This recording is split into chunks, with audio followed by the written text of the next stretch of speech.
I just, every day I'm happy not, that's my goal in life, is not to die. Everybody need a goal. And so that's my New Year's resolution every year. I go, I'm not going to die. I think actually scientists should kind of look into that whole death thing because they seem to focus on diseases. And I don't give a fuck about them because, the guy go, hey, we fixed your arthritis. And they go, I'm still going to die? They go, yeah.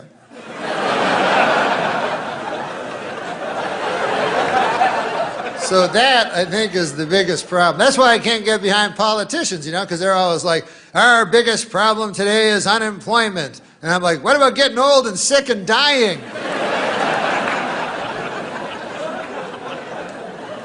And they usher me out the back way, but... Seriously, if there was a politician ever that said, by my second term, there will be no death, I go, I'm voting for that fucker. I'd just give that guy all my money, and I'd sit on a chair. Sometimes I actually think I won't die. You ever think that? You go, fuck it, I'm not dying. But in your mind, when, you analyze, you realize, my dad died, and my grandfather died, and my great-grandfather died, and the guy before him, I don't know, probably died. I think he died. Because otherwise he'd be on Extra. No, I come from a long line of death. That's my point. That's my point. And so I fear it, I fear it a lot. And I think most of us do, But it's funny, like what we fear, how we're going to die, it's always the ways we don't die, you know what I mean? Like we go, God damn, I hope a polar bear doesn't eat me. Or some crazy shit, Or I hope an airplane, I got an airplane today. Every time you get on an airplane, you go, I hope I don't die. But you never die in an airplane. Ridiculous. Or you go, I hope a terrorist does not attack and kill me. I hope that doesn't happen. You're always afraid of that. But you think about it, what's the odds that a terrorist will attack and kill you? Almost zero, But what are the odds that you will be attacked and killed by your own heart? That's good. It's about 100%, I think.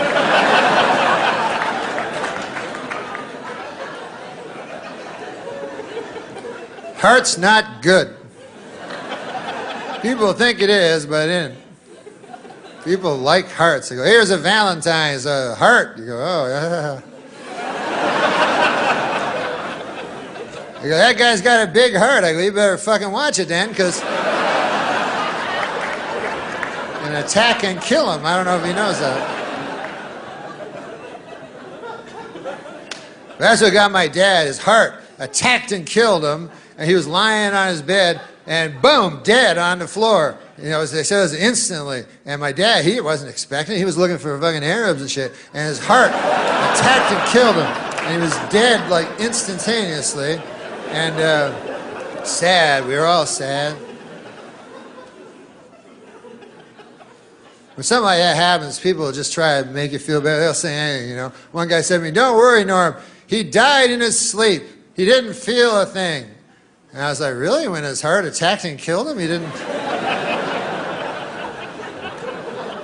Because I wake up like if my cat walks across my belly. That.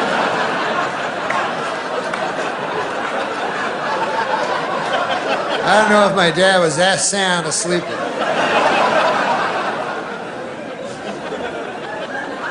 One guy said he's in a better place. I said he's on the floor. Dead. Earlier he was alive on the bed. Now, with that Tempur-Pedic pillow I bought him for Christmas. I'm no physician, but I think that's the better place over there. On the bed.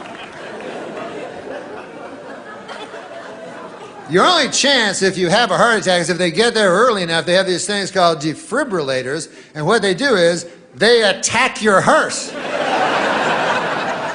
Because that's all the heart understands is violence, you know? And so they get there early, they go, ah, and then your heart's like, ah, wah! I wasn't gonna kill him. That's funny that you thought that. I was just worried he was eating too much eggs and shit.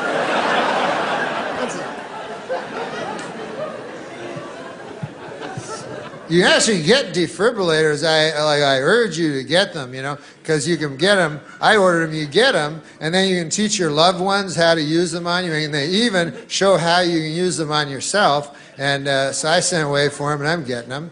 And I'll tell you what I'm going to do. As soon as I get the box, I am going to preemptively attack my heart. And before it does anything, I'll just be like, ah, my heart's like, well, I didn't do anything. You go, fucking right, Sonny, you're not going to. On account I'm carrying around these fuckers with me wherever I go. But I did meet one neighbor, interesting story, you know, that this guy just moved in, you know, next door to me. So I'm always one to meet the neighbors. You like to chat with the neighbors, yeah, because, you know, so I went over to the guy, I knocked on the door next door to where I live, and I say to the guy, I said, hey, I'm your new neighbor, you know, and I said, good to see you, you know, nice to run into you, you know, welcome to the neighborhood, you know. And so the guy, I said, what do you do for a living there, sir, you know, if you don't mind me asking? You know, what do you do for a living? I'm a nightclub comic, I tell the guy. So he says to me, he says, I work down at the University of Science there. He says, that's a good school, by the way. I can't remember the exact place. Sure. But he says, I'm a professor of logic. Oh. So I says to the guy, he says, logic. Now, what the hell is that? I never heard tell of that. He says, oh, well, he says it's a kind of a pattern of syllogistic. Well, he says it's hard to explain. He says, why don't I give you an example? So I said, fair enough. Why don't you do that? So the guy says, well, he says, let me ask you a question. He says, do you own a doghouse? So I go, yes, I do. He says, well, then that means you probably have a dog. I said, yes. He says, well, that means you're likely to have a family if you have a dog. I said, yes, I do. He said, well, then that means you got kids, you're married? I said, yes, I am. He says, well, then you're a heterosexual man. I said, yes, sir, I am. He says, well, you see, that's logic there. I asked if simply from finding out you had a doghouse, I made this series of inferences, and I found that you're a heterosexual man simply from the fact that you had a doghouse. Well, I said, good God, isn't that something? Okay. So I said, well, I won't waste any more of your time there, neighbor. And I said, I'll see you later. See you around. Okay. So I said, come by one day and have a chicken with me. So anyways, I left. So I left. So I go to get a bus, you know, to the bus stop. And I walk down to the bus stop, and I'm still thinking about this thing that happened to me, you know. And I'm standing at the bus, and no bus coming at all, you know, and 5 or 6 of us standing around, and one guy lights up a cigarette there, and he goes, as soon as you light up a cigarette, the bus comes. And he smokes the whole damn cigarette, no bus comes. Right. So I said to the guy, well, that theory really worked, huh? And the guy goes, well, sometimes it works. Anyways, the guy goes, what's new with you? I go, well, I had an interesting thing happen to me today. I said, I met my neighbor. And he goes, oh, yeah? I go, he had a hell of an interesting job. I said, he's a professor of logic down at the University of Science. And so the guy says, is that so? He says, professor of logic. He goes, what the hell is that, logic? I said, well, it's a series of something or other. Right. I said, I can't remember exactly, but I said, I'll give you an example if you want to hear an example. So the guy goes, all right, fair enough. So I said, let me ask you this. I said, let me ask you a question. Do you own a doghouse? And the guy goes, no, I don't own a doghouse. So the guy says, oh, yeah, you're one of them gays.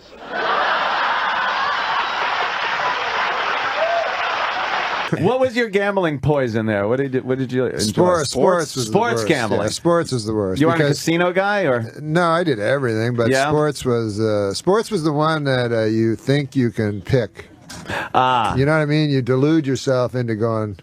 You've sports gambled. I've never sports gambled. Oh, really? In your life? Well, maybe once I got that slip and I knew nothing and I filled shit out and some guy I could have won. What about you? A little bit. Yeah. Not like you. I've heard the Norm stories. I'm blackjack guy. Oh yeah. I play blackjack. Do I love blackjack. What was your biggest loss? Did you talk about it? Nah. Not really, huh? Nah. I don't blame you. A lot. It was a lot. Yeah. You're over it though. I did a stupid thing one time. Okay, he's ready to talk. This was my big statement I threw over at Atlantic City on the boardwalk. I threw 60,000 into the ocean. No way. Yeah, to quit. That was my thing. I'm going to quit. Why didn't you just quit and keep the 60? It was supposed to be like I felt like I was in a movie. Wow. That was a symbolic kind of a thing. Like, was it money or chips? That was What's money. that? Was it money? Holy shit. Chip. I said chips, and he goes, "What's that?" Wait, so you threw 60 grand because you had a moment where you're like, "This is cleansing. This is like to the ocean." I committed. The same way a drug addict would throw his drugs into the ocean. Right. How long after it left your hand did you regret it? I regretted it pretty good. In his book, O.J. Simpson says that he would have taken a bullet or stood in front of a train for Nicole. Man, I'm going to tell you, that is some bad luck when the one guy who would have died for you kills you. That's probably... You don't get worse luck than that. But I'm right here with you, live, to show you a great batch of luxury automobiles. Like this one-year-old Cadillac DeVille. Priced right at $36,000. Fully loaded. V8 engine. Standard. Shock-resistant CD player. Standard. Hey, the trunk looks kind of small there, Anton. This is live. I'm on live TV. Trunk's fine. As you can see, friend, it's not small. It's a big trunk. I'll show you right here. Whoa, you got a dead hooker in the trunk. What? No, it can't be. Yes, it was. It was a dead hooker. It wasn't a dead hooker! Pal, I know a dead hooker when I see one. What's happening? Hey, folks, come on Hey, down. hey, here's another dead hooker in this trunk. What? Oh, my goodness. What are you doing? I've never seen so many dead hookers in all my life. Lord knows I have. I can remember a time. Hey, look. There's Mitch on TV. Oh, yeah. There's Mitch. And there's the Saigon whore that bit my nose off! These are nice cars. These are luxury automobiles. I got a whole place. They're fully loaded. They're loaded with dead hookers. Not either. You're seeing things. Don't shoot this. This is not part of the commercial. Is some jerk making your life miserable? You want revenge? Call 555-0187 and let us do your dirty work. You were kind enough to bring a car to bring this old chunk of coal here to the studio. We send cars for our guests, yes. Yeah, so I got in it, and I get material that way. So my driver. What do you mean? How do you get material that way? You get in the car, and what happens? My driver tells me a joke.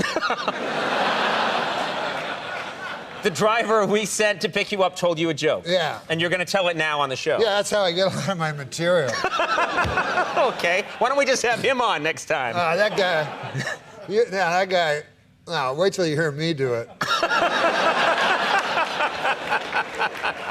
So the guy, he goes, I say, I'll be the guy. Okay. A moth goes into a podiatrist's office. A moth goes into a podiatrist's office, all right. You are correct.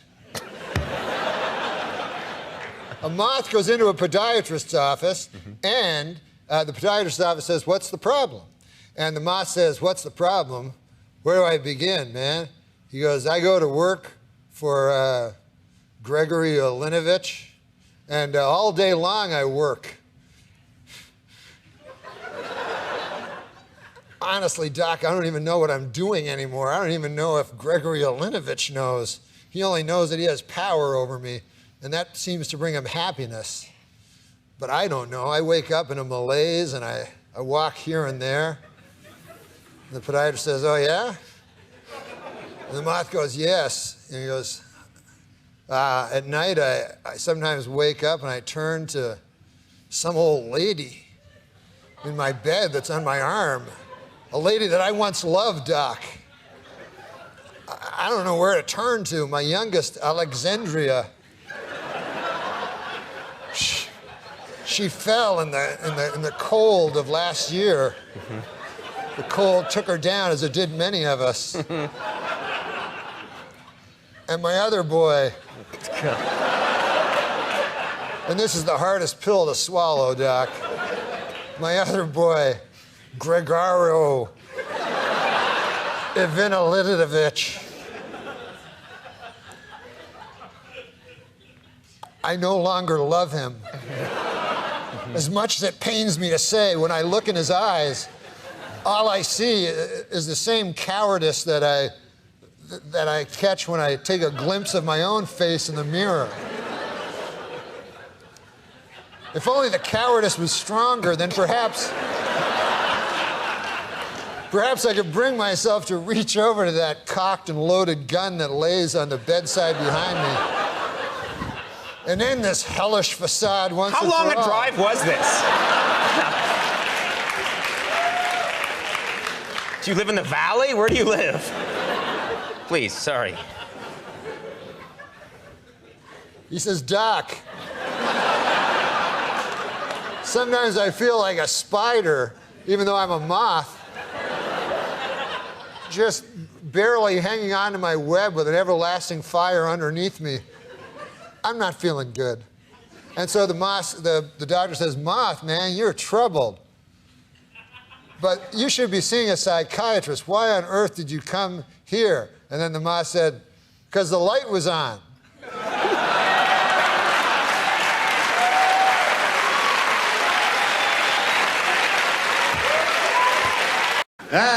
I quit smoking. That's good for your teeth, man. You ever tried that? Holy cow, is that tough, huh? I smoked ever since I was a kid. I always remember smoking, you know? One time I remember I was a little kid, I was like 8 years old, and I was behind my garage. I was sneaking a cigarette back there, and my dad caught me. I'll never forget it. His big head came around the corner of the garage. There it was, my dad's big head. And then his body, right after it. There was his body, trailing his head as it often would. And he grabbed me, and he hauled me in. And I thought I was in for the strapping of my life, you know? What he did is he pulled out his giant cigar. Must have been half the size of my arm, this big cigar. Stuck it in my mouth, lit it up, made me smoke it all the way through, right to the end. That's when I started smoking cigars real heavy. That plan backfired on him. Then there was another time I remember, now that I'm thinking about it. I was behind the garage again, as luck would have it. And this time I was smoking a big fat joint back there. And don't do drugs. And my dad's big head showed up again. And there's no body this time, just a big head. That was the funny part. You like to mix it up like that, you know? So anyways, he grabbed me there with his teeth, and he hauled me in. And I thought I was in for the strapping of my life, you know, but injected me with heroin. So he was a strict man, I'll tell you that. But you gotta quit smoking, that's all I know, man. You gotta quit smoking. It's not all I know other things too, but be a kind of a wasted life if that's all I combed out of it there, but... You're very kind. You know, in the, what's that? Oh, yeah, no. No, you're absolutely right. That is my name. You know, when the people here asked me to do the show, you know, I gotta say, I felt kind of weird, you know. I don't know if you remember this, but I used to actually be on this show, you know. I used to do the weekend update news routine. You remember that? And, yeah. That's where I did the make-believe news jokes, you know. That was me, right?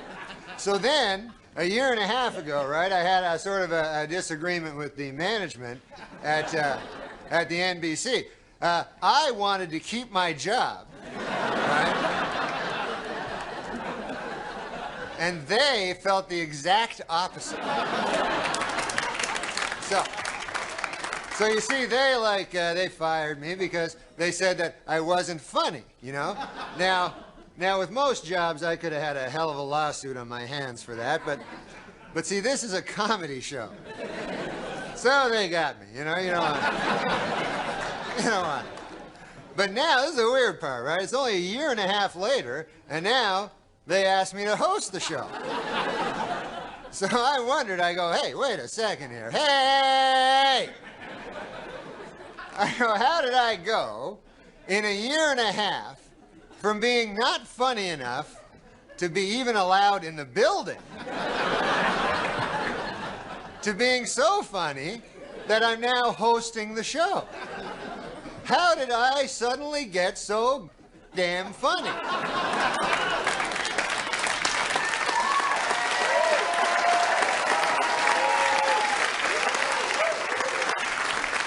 It was inexplicable to me, because a year and a half, let's face it, is not enough time for a dude to learn how to be funny. Then it occurred to me, I haven't gotten funnier. The show has gotten really bad.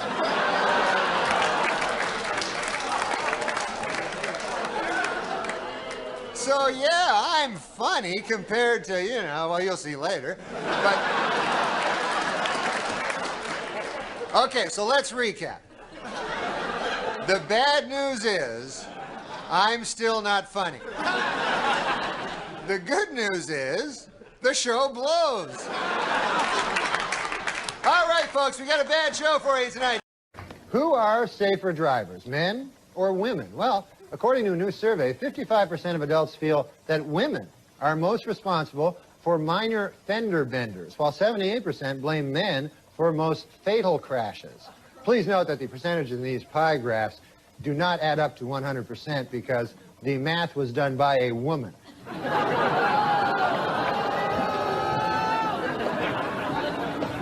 For those of you hissing at that joke, it should be noted that that joke was written by a woman. So now you don't know what the hell to do. No, I'm just kidding. We don't hire women. And there's Charles Woodson. How about that? What a season he had.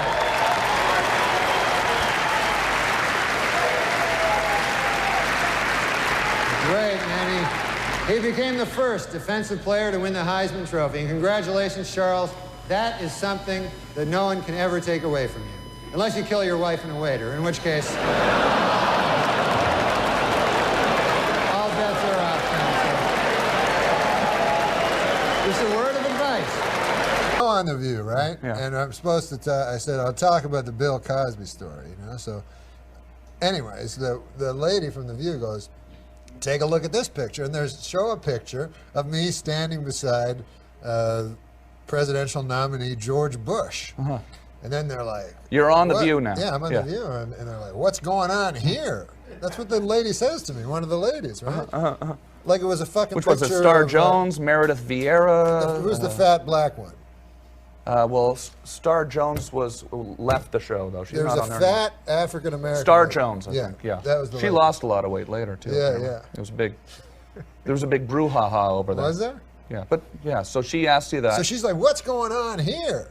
Right? And it's just a picture of me with a guy running for the president. But the way they said it, it was like that picture of Kurt Waldheim with Hitler in the fucking woods, right? I'm like, I don't know. Like, what's wrong with this, right? So just to be crazy, kind of like, and just because they got under my skin, I don't know nothing about politics or nothing. I said, well, it's better than that guy that's in there now. That guy murdered a guy, Bill Clinton, right? Right. And then they're like, what? And I go, they go, what? So I go, he murdered a guy, remember? Some guy killed him, because I remember somebody died. Right, sure, yeah. Someone had committed suicide. Yeah, absolutely, yeah. And I heard a crazy conspircy thing that they killed him. So you just start, yeah. I'm like, don't you remember that? But I'm acting like everybody knows it. I'm just acting like a retard. And then Barbara Walter goes, you're walking a pretty thin line, mister. And I'm like, I thought it was a matter of public record. Barbara, you're a newswoman, back me up, It kept going on, and it was like, fucking, and I remember she kept going like, you're one piece of work, mister, like getting really taking you seriously, yeah. Not remembering the comedian the jokes on Weekend Update were... So I just did it to be like stupid. And then, so there's just like, you know, the audience like confused, you know, and the ladies are all angry. All of a sudden, I hear like coming out of the thing, like cling, ding, like it's a fucking fire alarm. So I'm like, what the fuck is that? And then I remember it's my phone, you know, my cell phone, this joke. Oh, yeah. The producer backstage saw that everything was going to hell and decided to fix it, you know. So like, I go, oh, yeah, I go, Morty, man, this is a bad time to call because all the ladies hate me now and stuff like that, you know. And Barbara Walters goes, what the hell are you doing? Like, she's just... Right. I go, nah, I know I'm a little scared. I go, I don't know. The guy backstage, he told me that it would be funny if I pretended my Agent Morty called. And then there was like about 5 seconds of silence. And Barbara Walters said, we'll be right back. And then she gave me the boot. That is on YouTube right now? That's on YouTube right now, apparently, Bill. Yeah. Have you queued it up? No. See, I think we should get the homicide out of the White House and get like a fresh start, because we don't want any more murderers. I think we should just go on to the next question. Who are the murderers? Yeah. Oh, Clinton, he murdered a guy. Yeah, you know, we're not allowed to, you're not allowed to put out no accusations without That's a little too far. That's the way it does work. Let's just go on to the next question. Yeah. This is not my week. What can I tell you? Oh, it's not mine either, and I'm being very nice, okay? Be a good boy. Now, Norm. Do you never hear that? No. Listen, we don't need to talk about this. I don't want to get into this, and I don't want to hear it, and this is not the place to make those accusations, and you're supposed to be funny. Let's get on to the next question. So get with it. There you go. This is a live show. Not for nothing, Norm, but you have been properly chastised by Barbara, so I'm now going to ask the next question. I thought it was a matter of record. Shut up. Shut up. Look, okay. let me do this, okay? I'll tell you what's a matter of record. You will not be invited back if you don't shut up. All right, now. Let's talk football. All right, manslaughter. Let's talk football. Norm, did you ever hear the word? The phone is ringing. I certainly hope that's somebody calling to tell you to go home. Oh, no. Dude, you got a phone ringing. Oh. Answer the phone. Hello? Oh, yeah. Oh, no. The thing is this. There, you know Matt Strauss? Yeah, the producer. The producer. He told me it would be funny. He said, like, why don't you carry a cell phone on and then let it ring and then pretend like there's a guy on it? Is there anybody on it? No, it's a thing. Pretend. You know what, Norm? You're a dead man. Here, you talk to him, man. You know what, Barbara? You know what you said about rage at work? Give this man a plate of soup and tell him to shut up. Norm, all right, then. Let's see. Norm. What? Okay, listen, Norm, listen. Not only have you annoyed us, but I've read that you have actually annoyed one of your idols. Who is that? Oh, the great Bill Cosby. Yeah, what'd you do? Oh, my God, I love that guy. He's my hero, you know, just like you, maybe George or Bill Clinton would be your hero. I love. There's no stopping you, is there? No, you seem to like Bill Clinton. They really, and this man leads into our show on Friday night. I know. It's all right, his career's over after this anyway, who cares? Go ahead, Norm. No, Bill Clinton, who's a great man, obviously. You know, everybody has their opinions, right? Mm-hmm. Are you moving along? No, You're Bill going to get to the point. Bill Cosby. Oh, Cosby. Oh, God. Cosby. What's in that coffee? What are you drinking in there? Well, Bill Cosby is a great man, first of all. There has never been any accusations toward Bill Cosby about any... Will you just tell us what you did for Bill Cosby? Oh, I met him. I opened for him at a club, and he was a great man, you know. He's my hero of all time. You know how funny Bill Cosby is, Yeah, right? so I'll get to the point. I'm going past menopause. Make the point. Let's go. Not everything has a point. We are learning that, okay?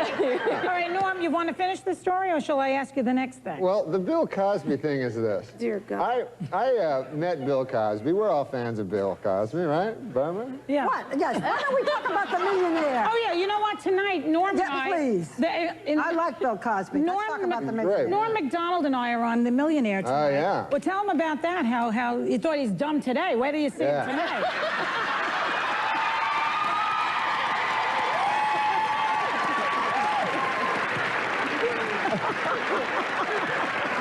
on, Norm.